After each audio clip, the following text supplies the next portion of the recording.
दोस्तों, इस वीडियो में हम लोग बात करने वाले हैं सर जोसेफ मर्फी की world famous book the power of your subconscious mind के 12 चैप्टर के बारे में। इस बुक का इंट्रोडक्शन एंड 11 चैप्टर्स मैं मेरे पहले वीडियोस में कवर कर चुका हूँ। अगर वो वीडियोस आपने अभी तक नहीं देखे तो एक बार ज़रूर देख लीजिए, लिंक मैंने डिस्क्रिप्शन में दे दी है। इस वीडियो में हम बात करने वाले हैं कि कैसे आप आपके सबकॉन्शियस माइंड का इस्तेमाल करके किसी भी प्रकार के डर को भगा सकते हैं। तो चलिए दोस्तों, without wasting time let's start the video. Chapter number 12, how to use your subconscious mind to remove fear. अपने सबकॉन्शियस माइंड का इस्तेमाल करके डर से कैसे छुटकारा पाए। अब दोस्तों, एक बात जान लो कि हर इंसान को किसी ना किसी चीज़ से डर ज़रूर लगता है, फिर वो चीज़ कुछ भी हो सकती है। हारने का डर, बीमारी का डर, रिलेशनशिप टूटने का डर या फिर बैंकरप्ट होने का डर। अब ये डर कैसे आपकी ज़िंदगी खराब कर सकता है, ये मैं आप लोगों को एक एग्जाम्पल देके बताता हूँ। अब दोस्तों, आप में से कई सारे बच्चे ऐसे होंगे कि जब वो एग्ज़ाम हॉल में क्वेश्चन के आंसर लिख रहे होते हैं, वो आसान सवाल जो उन्होंने प्रिपेयर करे होते हैं उनके जवाब भी भूल जाते हैं, और जैसे ही वो एग्ज़ाम हॉल से बाहर आते हैं उन्हें उस सारे सवालों के जवाब याद आने लगते हैं। अब इस पर ऑथर कहते हैं ये सब होता है आपके डर की वजह से। आपको डर होता है कि कल एग्जाम में कहीं कुछ ऐसा ना आ जाए जिसका आंसर मुझे नहीं पता हो। आपका ये डर आपके सबकॉन्शियस माइंड पे इतना हावी हो जाता है कि एग्जाम में सिंपल क्वेश्चन जिसका आंसर आपको पता होता है उसका भी आप ठीक से उत्तर नहीं दे पाते, क्योंकि आपका सबकॉन्शियस माइंड कंफ्यूज हो जाता है कि कल तक मुझे डर था कि पेपर हार्ड ना हो और आज मुझे सारे आंसर आते हैं। इस कंफ्यूजन की वजह से आप शॉर्ट टाइम के लिए आंसर भूल जाते हैं। तो देखा आप लोगों ने कैसे एक डर हमारे लाइफ में इम्पैक्ट कर सकता है। तो अब मैं आपको बताऊंगा कि हमारे अंदर यह जो डर है वो हम कैसे मिटा सकते हैं। और दोस्तों, इसका जवाब बहुत ही सिंपल है। हमें जिस चीज़ का डर लगता है उस चीज़ को कर। हाँ, मैं मानता हूँ कि ये इतना आसान भी नहीं होगा, पर अब इसी चीज़ को मैं आपको एक स्टोरी के थ्रू बताता हूँ।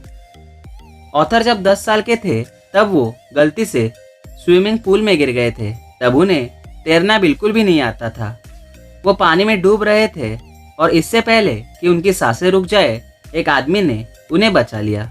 अब हालांकि वो इस हादसे से बच तो गए थे, लेकिन ये चीज़ उनके सबकॉन्शियस माइंड में बैठ गई कि अगर वो आदमी नहीं आता तो आज मैं पानी में डूब के मर जाता, जिसके कारण उनके मन में पानी को लेकर डर पैदा हो गया। वो जब भी बीच के पास जाते थे या फिर स्विमिंग पूल के पास जाते थे उन्हें वो हादसा याद आता था और वो डर जाते थे।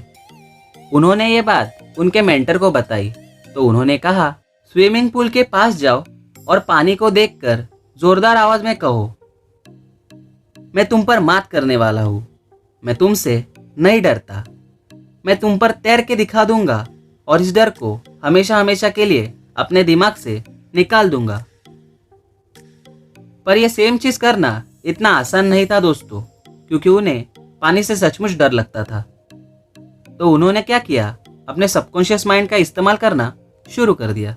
वो एक चेयर पर बैठा करते थे और विजुअलाइज करते थे कि वो धीरे धीरे स्विमिंग पूल में उतर रहे हैं और पानी कितना ठंडा है, कैसे वो अपने आर्म्स और लेग्स की मूवमेंट करके स्विमिंग कर रहे हैं और स्विमिंग करने में उन्हें बहुत ज़्यादा मज़ा आ रहा है। अब ये चीज़ वो हर दिन 3 बार करते रहे, वो भी पूरे 10 दिनों तक, और 11वें दिन उन्होंने सचमुच पूल में अपने कदम रखे और स्विमिंग सीखना शुरू कर दिया। तो इस तरह से ऑथर ने अपने सबकॉन्शियस माइंड का इस्तेमाल करके पानी के डर को भगा दिया। दोस्तों, ठीक इसी प्रकार से आप भी आपके सबकॉन्शियस माइंड का इस्तेमाल करके आपके किसी भी डर को भगा सकते हैं। अब लोगों को बहुत तरह के डर होते हैं। किसी को ऊंचाई से डर लगता है, किसी को अंधेरे से डर लगता है, किसी को भूत से डर लगता है, तो किसी को एक नॉर्मल कॉकरोच से भी डर लगता है। अब मैंने बताई हुई टेक्निक का यूज करके आप इन सारे डर से छुटकारा पा सकते हो। पर फिर भी ये कंसेप्ट आपको ठीक से समझ आए, इसलिए मैं आप लोगों को एक और स्टोरी बताता हूँ। ऑथर को एक बार एक पॉलिटिकल स्पीकर का इंटरव्यू लेने का मौका मिला था। वो आदमी बहुत ही फेमस था और इंटरनेशनल पॉलिटिक्स के बारे में बातें करता था। अक्सर वो न्यूज़पेपर और न्यूज़ चैनल्स पर दिखा करता था। उसे internal peace, power of positive thoughts और पावर ऑफ सबकॉन्शियस माइंड के बारे में अच्छे से पता था। बहुत सारे रिपोर्टर्स हर रोज उसे गाली देते थे, उसके बारे में भला बुरा कहते थे, लेकिन उस पर उन चीज़ों का कोई असर नहीं होता था। जब ऑथर ने उन्हें पूछा कि लोग आपकी हर रोज बुराई करते हैं, आपके बारे में भला बुरा बोलते हैं, तो इन सब चीज़ों से आपको डर नहीं लगता? तो उस पॉलिटिकल स्पीकर ने कहा, देखो मुझे डर तो लगता है, लेकिन मैं हर रोज सुबह उठने के बाद 15 मिनट्स मेडिटेशन करता हूँ और कल्पना करता हूँ कि मेरे शरीर के अंदर एक केंद्र बिंदु है जिसमें शांति का अपार संचय है। उसने ये भी बताया कि कुछ दिनों पहले उसे उसके एक एम्प्लॉय का कॉल आया था, वो भी रात को। उसने उसे बताया कि कुछ लोग उसके खिलाफ साजिश रच रहे हैं। इस पर उस पॉलिटिकल स्पीकर ने कहा कि तुम अब फोन रख दो, जो कुछ भी है मुझे सुबह बताना, ये मेरे सोने का वक्त है। तो क्या वो आदमी पागल था? नहीं, वो ये जानता था कि सोने से पहले हमारा सबकॉन्शियस माइंड बहुत ज़्यादा एक्टिव होता है। वो अपने सबकॉन्शियस तक कोई भी गलत चीज़ पहुंचने नहीं देना चाहता था। तो देखा दोस्तों, कितना होशियार था वो आदमी। और इसी चीज़ के कारण जब भी कोई उसके बारे में गलत बात करता था, तब उसका रिप्लाई देने के बजाय या फिर गुस्सा होने के बजाय वो शांत रहना पसंद करता था। और किसी ने खूब ही कहा है, silence is the best answer to fools. और इसी तरह से उसने अपने डर पर विजय हासिल कर लिया था। तो दोस्तों, इस वीडियो में इतना ही। सदा खुश रहिए, हमेशा बड़े सपने देखते रहिए, क्योंकि सपने उन्हीं के पूरे होते हैं जो सपने देखते हैं। Dream big, dream often. धन्यवाद।